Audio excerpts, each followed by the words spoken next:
Pada saat kejadian, saksi mengenali 5 orang wajah yang menjadi pelaku, termasuk salah satunya PS alias Perong alias Robi Irawan.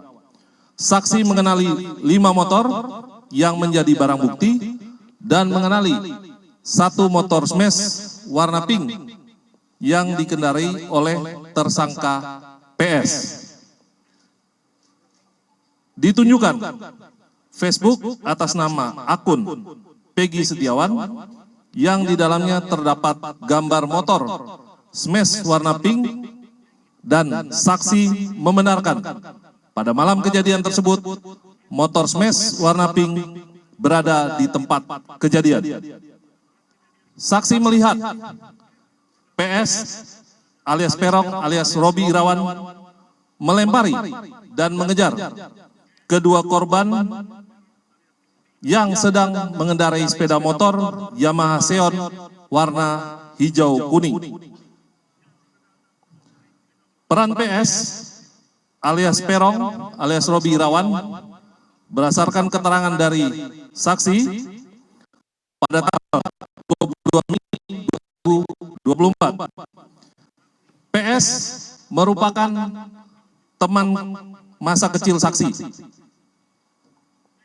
PS mempunyai nama panggilan yaitu Perong. PS mempunyai motor smash warna pink. PS sering nongkrong di seberang SMP Negeri 11 Cirebon dan belakang MAN 2 Cirebon. Peran PS alias Perong alias Robi Irawan berdasarkan keterangan dari saksi pada tanggal 22 Mei 2024, yaitu Peggy sering nongkrong di seberang SMP Negeri 11 Cirebon.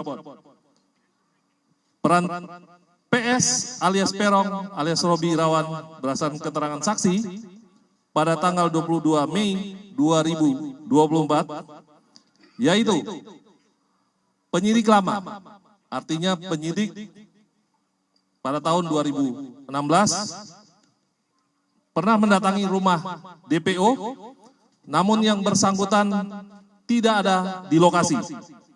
Kemudian mengamankan motor smash warna pink dan memfoto DPO yang berada di dinding, yang kemudian foto tersebut diperlihatkan kepada saksi dan membenarkan bahwa foto tersebut merupakan foto PS. Saya tidak pernah melakukan itu, Pak. Saya tidak pernah melakukan itu. Saya tidak pernah melakukan itu, Pak. Saya bukan otak. Saya bukan pembunuhan. Agar tertib, rekan-rekan. Ya, tunggu. Saya rela mati. Tunggu, sabar ya. Tidak. Sabar. Ya, Apa panggilan saya kami itu? persilahkan. Jadi Apa nanti panggilan nama kita gaul akan saya? mendengarkan. Saya tidak pernah melakukan pembunuhan itu. Ini fitnah. Saya rela mati. Saya rela mati. Tidak. Sudah. Ya, rekan-rekan, tolong tertib. Nanti kita sama-sama mendengar.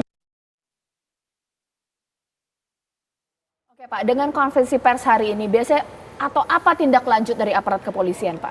Tindak lanjutnya dalam proses penyidikan ini bisa dengan rekonstruksi, meskipun Peggy menolak, menyatakan tidak terlibat dan sebagainya, tetap nanti rekonstruksi bisa dilaksanakan dengan menghadirkan saksi-saksi pada posisi masing-masing ketika melihat Peggy dan sebagainya.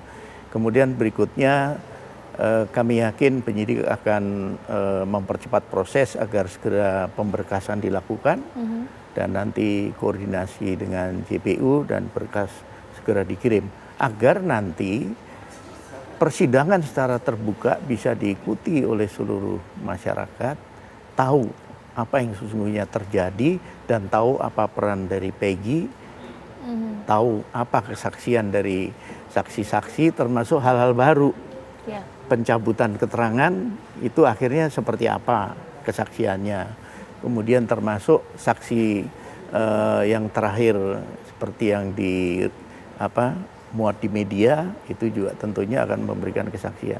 Pak Benny, rekonstruksi atau kasus ini lanjut terus meskipun publik masih bertanya-tanya. ini ada 2 DPO yang tidak ada, ini memang karena memang benar tidak adanya atau dihilangkan. Itu tanggapan masyarakat. Atau bagaimana, Ya. Pak? Kita tidak perlu nunggu yang 2 lah. Oke. Ini jalan saja. Kalau nanti di depan persidangan sudah terjawab dari revisi keterangan para warga binaan ini, tentunya publik bisa mengikuti. Oh, seperti itu. Baik. Karena kalau membiarkan perdebatan terjadi tidak akan ada selesainya. Yang kedua, kalau harus menunggu katakanlah 2 harus ketangkap dulu, berkasnya nanti terkatung-katung. Oke. Mbak Intan bagaimana? Tidak perlu menunggu dugaan ada 2 DPO lainnya karena polisi meyakini hanya ada 1 DPO yakni Peggy. Kasus ini lanjut terus, ke depan nanti akan ada rekonstruksi. Bagaimana pendapat Mbak Intan?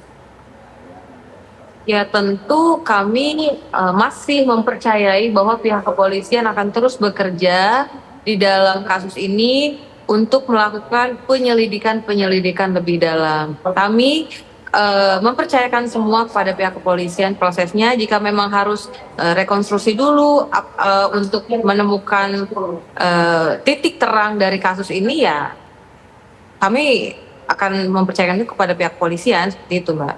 Oke. Tidak menghalang-halangi proses penyelidikan gitu. Mas Heri, dengan adanya sudah dilakukan rekonstruksi, kita mengubur anggapan publik atau publik harus mengubur anggapan mereka bahwa ada DPO lainnya, ya sudah 1 saja, Peggy Setiawan, atau bagaimana? Begitulah mungkin hukum bekerja, Mbak Caca, Oke. bahwa kita bicara dalam konteks ini adalah kepastian hukum bagi Peggy.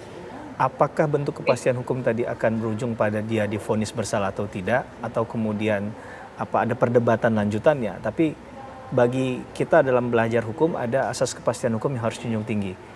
Semakin lama prosesnya maka akan semakin lama juga pertentangan batiniah dan juga pertentangan banyak orang menghakimi di luar dari konteks hukum itu sendiri. Kalau kemudian tidak terbukti maka harus dipulihkan nama baiknya, direhabilitasi dia, bahkan diberi ganti kerugian.